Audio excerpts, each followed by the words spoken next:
Thank you, Lisa, and thank you all who are here and also those that are watching online. I have a quick 2-minute video I think Clayton is ready to play that will introduce you to FARMSTEW, and then I'll follow up quickly with a description of what this ASI offering is going to help us accomplish.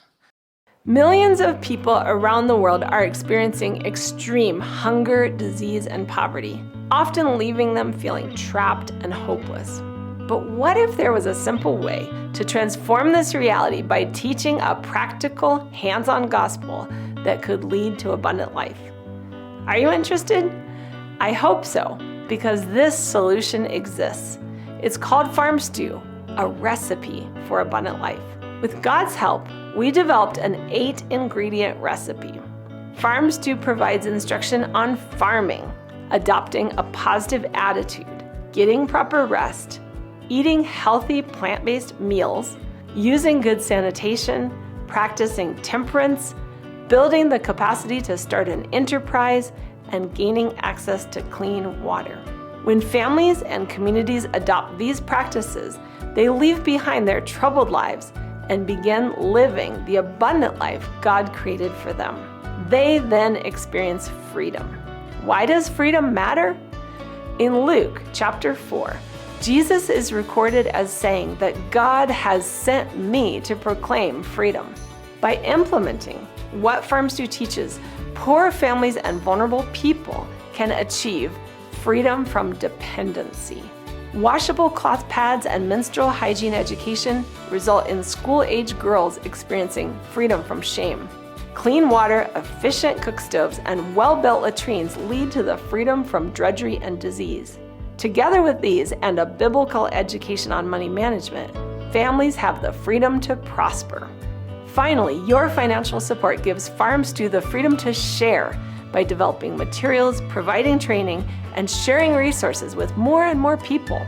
FARMSTEW is partnering with ministries starting in Africa and spreading to Latin America and Asia to equip families and communities with the tools and freedom they need to live a more abundant and hopeful life. Will you join us in sharing the recipe?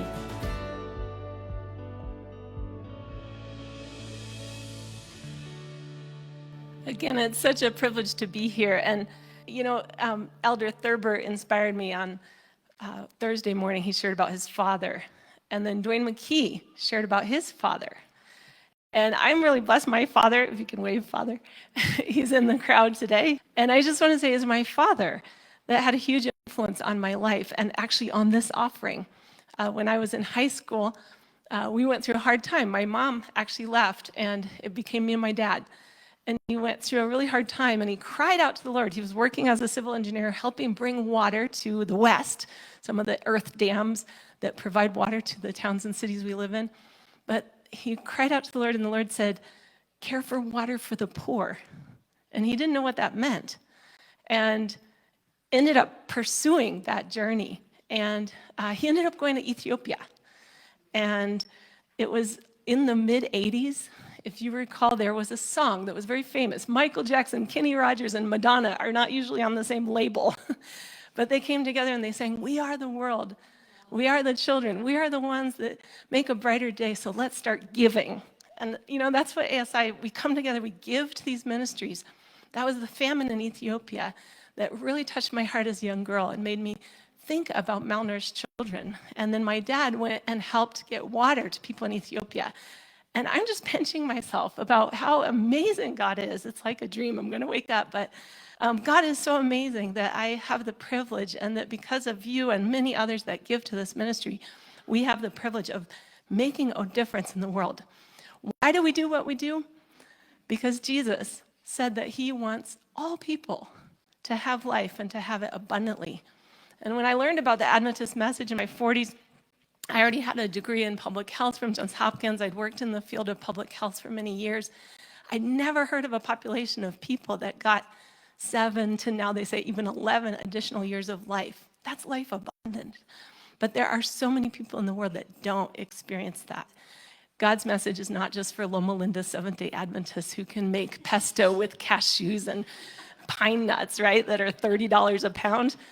It's not a yuppie message. Abraham's call was a call to bless all the families of the earth. So this is the FARMSTEW recipe. We have the freedom priorities that I shared in the video. I have more information in our booth I can share about, but God wants us to be free. He freed the people of Israel. Our early Adventist pioneers, they were all abolitionists. Did you know that? They were radical abolitionists. Ellen White said to disobey the Emancipation Act, the Fugitive Slave Act. She said we had to disobey that law. That law was punishable by $3,000. That's the equivalent of 2 years of income. So we're talking probably $100,000 fine. She said, if you're Adventist, you have to disobey that law because freedom, all people deserve freedom. And I just learned that 2 months ago, actually. I didn't even know any of that history. I'm so proud of that history.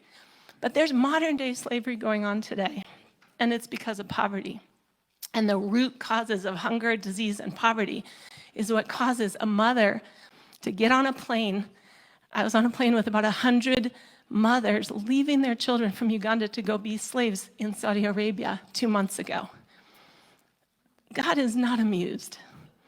He no more tolerates slavery now than he did in the past. And I believe, and I've been praying a lot over the last few months, FARMSTEW is a way to address these issues. And I want our church to be at the forefront now as we were then for caring about the least of these. So why is our focus in the developing world? This is youth mortality rate. This is children that die before the age of 15. It's a map. So the dark colors there, 20% of the kids are dying before the age of 15. That's not abundant life. Here we're getting 70 to 80 years of life and going up to their 90s and thinking that's normal. And it should be normal. And it's awesome that it's normal for many Seventh-day Adventists that listen to our health message. But did you know we have like 10 million Seventh-day Adventist members in sub-Saharan Africa alone? And these are some of their kids that are dying. So I want our health message to be applicable to them. Southeast Asia, Latin America, you can see the numbers are all way too high. So the offering that we asked for from ASI Mid-America is for an ox plow and some oxen. This was me in South Sudan just 2 months ago, checking out this ox plow. It looks like this really simple little machine, but I had people telling me amazing stories of what they were able to do with an ox plow. Now you might be thinking, but ASI is about evangelism. What does an ox plow have to do with evangelism?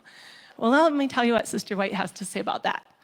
She says, when right methods of cultivation are adopted, there will be far less poverty than now exists. We intend to give the people practical lessons upon the improvement of the land and thus induce them to cultivate their land now lying idle. If we accomplish this, we shall have done good missionary work. So, Jesus fed people.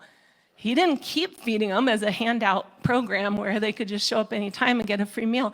He taught them then agricultural lessons. We think of the sower and the seed. We think of that in the spiritual way. FARMSTEW, we use that in the practical way, and you can see it in our curriculum online or back at our table.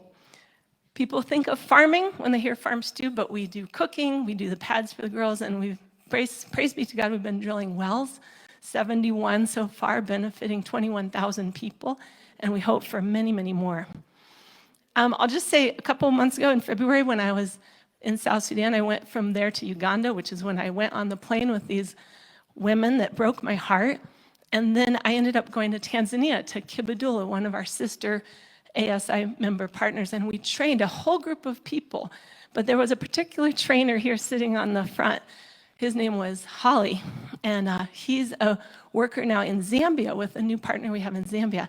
Holly was so impressive, we made him a trainer of trainers, and then we worked and we trained all these people. These are people at Kibadula with, 2 minutes. We trained all these people. These are people now with the Swahili manual. And so we're just trying to push out and share what's in this book. It's on our table, 400 pages of practical hands-on gospel. And we want everybody that goes anywhere in the world that's part of that map with the dark colors to have this practical hands-on gospel. I'll just say the training in Ethiopia, I got to be there just 24 hours. I'm heading there again tomorrow. I leave for Zimbabwe God is blessing, and people are getting so excited. And I just want to say one thing about this young man in yellow. He's from Tigray. How many of you heard of Tigray, Ethiopia? Okay. It's the place my dad went 30 plus years ago. And I'll tell you, they've had their time of trouble the last couple years. They've been in a war. You heard about the war in Ukraine. Guess what? The Ukrainians are donating to the Tigrayans 50,000 tons of wheat. So you can tell they got their challenges. But you know what? God's people are there. And we want to equip and empower them so they can have abundant life. And we want you to be part of that. So this was the training of trainers that happened recently there. This is Holly from Zambia leading it. And I won't read the feedback, but they're excited about it. And I just want to say, are we going to be sheep or goats?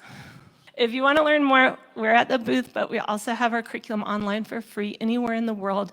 We have it in multiple languages, and our mission is to share this recipe for abundant life. Thank you.